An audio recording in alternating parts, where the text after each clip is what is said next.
Hello, हाय, नमस्कार मंडळी. Puran poli to pancakes या आपल्या मराठी YouTube चॅनलमध्ये मी नेहा ठाकूर जोशी तुमचं खूप खूप स्वागत करते. आज आम्ही निघालोय होबोकनला. होबोकन हा न्यू जर्सीचाच एक भाग आहे. होबोकन डाउनटाउनमध्ये आम्ही जाणार आहोत. होबोकनला जाण्यासाठी आम्ही आता निघालोय लाईट रेल घेऊन. लाईट रेलचं तिकीट काढण्यासाठी तुम्ही एकतर एनजे ट्रान्झिटचा ॲप यूज करू शकता किंवा इथे येऊन पण तिकीट काढू शकता. तिकीट कसं काढायचं हे मी तुम्हाला आता दाखवते. इथे चक्क गुजराती भाषेचा ऑप्शन आहे. तिकीट दर सांगायचे तर अडल्टसाठी वन वे तिकीट $2.65 आहे आणि सिनियर सिटीजनसाठी 50% डिस्काउंट आहे. आणि हो, एक महत्त्वाची टिप म्हणजे ट्रेनमध्ये बसण्यापूर्वी हे तिकीट व्हॅलिडेट करायला लागतं. आता आम्ही लगेच ट्रेनमध्ये जाणार आहोत, त्यामुळे मी इथेच तिकीट व्हॅलिडेट करते. जर हे केलं नाही तर फाईन बसू शकतो.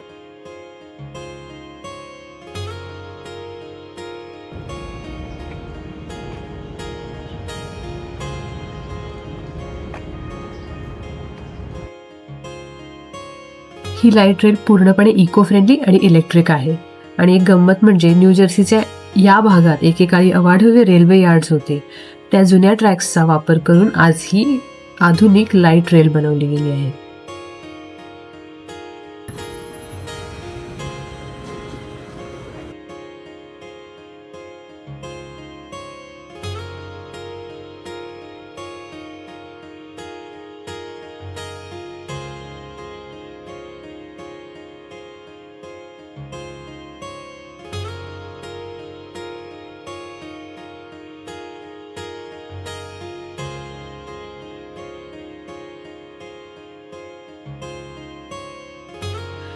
जर्सी सिटी सारख्या गजबजलेल्या शहरात फिरताना एक गोष्ट मनाला खूप भावते, ती म्हणजे इथली हिरवळ.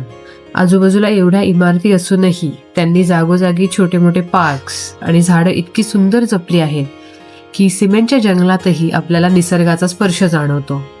खरं सांगायचं तर अमेरिकन्स निसर्ग जपण्याच्या बाबतीत खूप जागरूक आहेत. शहराचा कितीही विकास झाला तरी ओपन स्पेसेस, रस्ते आणि झाडांचं प्रमाण कमी होणार नाही याची ते खूप काळजी घेतात. ट्रेल खरं तर होबोकनलाही जाते, पण आम्ही 9th स्ट्रीटला आलोय कारण आम्हाला जायचंय वॉशिंग्टन स्ट्रीटला, म्हणजेच होबोकन डाउनटाउनला.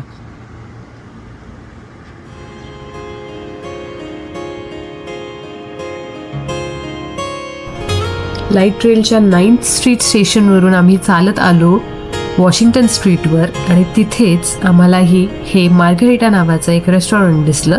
तिथे आम्ही थांबलो आता खाण्यासाठी.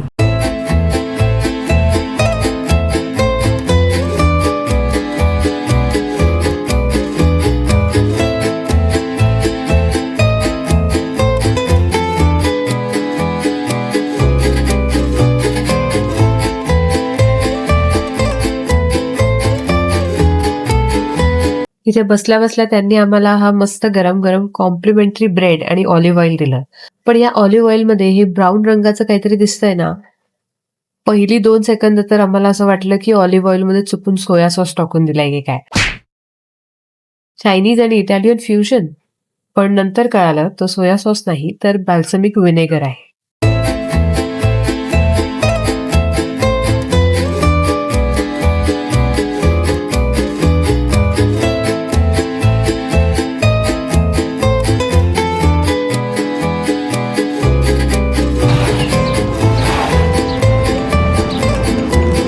Thank you.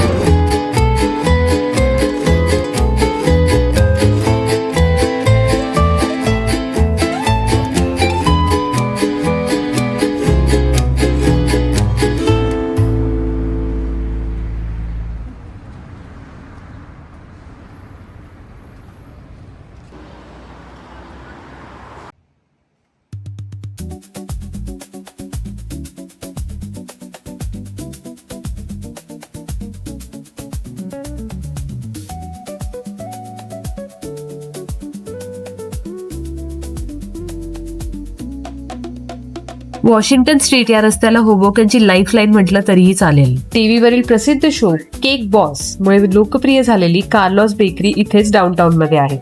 इथले पेस्ट्रीज आणि कॅनॉलीज खूप फेमस आहे. आम्ही आज तिकडे जाणार नाही आहोत, पण तुम्ही जर आलात तर अजिबात मिस करू नका. इथली वाईब खरोखर कमाल आहे.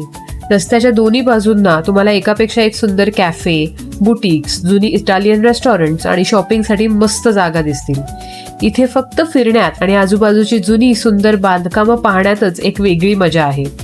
वीकेंडला इथे इतकी छान गर्दी आणि जिवंत वातावरण असतं की तुमचा वेळ कसा जाईल हे तुम्हाला कळणारही नाही.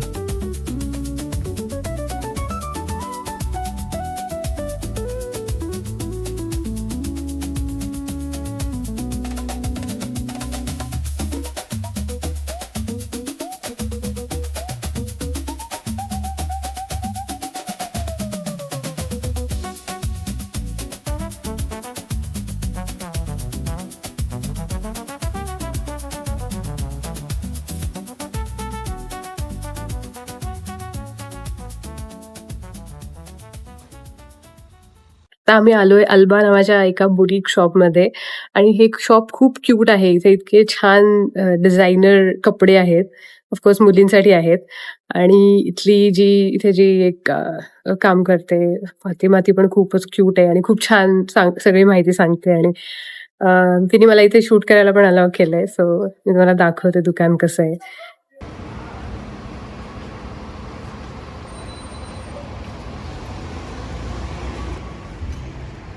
इथला प्रत्येक ड्रेस $100च्या वर आहे. इथले कलेक्शन दिसायला तर खूप छान आहे, अगदी युनिकही आहे, पण प्राइस टॅग बघून थोडा विचार करावा लागतो.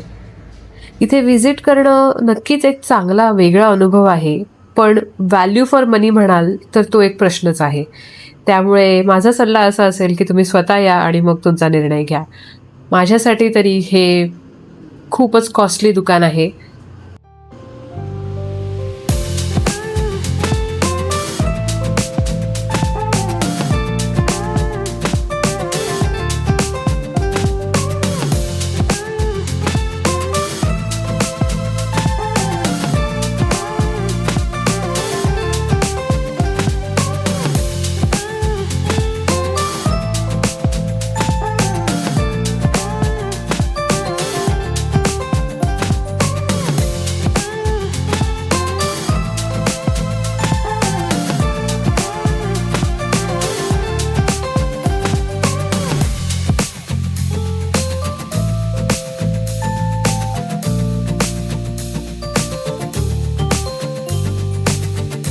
वॉशिंग्टन स्ट्रीटवर फिरताना अचानक आमची नजर या बोर्डवर पडली, बीच बम टॅनिंग. म्हणजे विचार करा मंडळी, भारतात आपण उन्हात काळं पडू नये म्हणून सनस्क्रीनचे थर लावून फिरतो, छत्री घेतो आणि डी-टॅनचे उपाय शोधतो, आणि इथे लोक हिवाळ्यात नॅचरल ग्लो आणि ब्रॉन्झ लुक मिळवण्यासाठी दुकानात जाऊन पैसे मोजतात.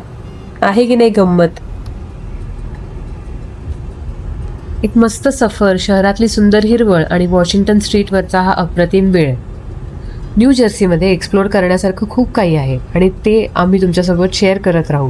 व्हिडिओ आवडला असेल तर प्लीज लाईक बटन नक्की दाबा आणि आमच्या पुरणपोळी टू पॅनकेक फॅमिलीचा भाग व्हा. पुढच्या भागात अशाच एका मस्त ठिकाणी भेटूया. काळजी घ्या. Bye bye.